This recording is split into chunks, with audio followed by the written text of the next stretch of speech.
చిత్ర పరిశ్రమలో తీవ్ర విషాదం నెలకొంది. ప్రముఖ తమిళ దిగ్గజ దర్శకులు భారతీరాజా కన్నుమూశారు. కొంతకాలంగా అనారోగ్యంతో చికిత్స పొందుతున్న ఆయన చెన్నైలో కన్నుమూశారు. ఆయన అంత్యక్రియలను ప్రభుత్వ లాంఛనాలతో నిర్వహించనున్నారు. దిగ్గజ దర్శకుడి భారతీరాజాకు పలువురు రాజకీయ సినీ ప్రముఖులు నివాళులు అర్పించారు. తమిళనాడు సీఎం విజయ్, మాజీ సీఎం స్టాలిన్, సంగీత దర్శకులు ఇళయరాజా నివాళులు అర్పించారు. భారతీరాజాతో ఉన్న అనుబంధాన్ని గుర్తు చేసుకున్నారు.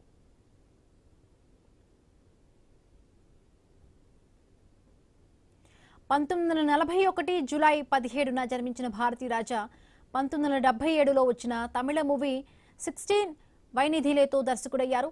ఈ సినిమా తెలుగులో 16 ఏళ్ల వయసుగా మొదలైంది. కొత్త జీవితాలు సినిమాతో తెలుగు ఇండస్ట్రీలోకి అడుగుపెట్టారు. టాలీవుడ్లో పలు క్లాసిక్ సినిమాలను తెరకెక్కించారు భారతీరాజా. లెజెండరీ డైరెక్టర్గా గుర్తింపు తెచ్చుకున్నారు. సీతాకోక చిలుక, ఆరాధన, జమదగ్ని సినిమాలు ఇండస్ట్రీలో బ్లాక్ బాస్టర్స్గా నిలిచాయి.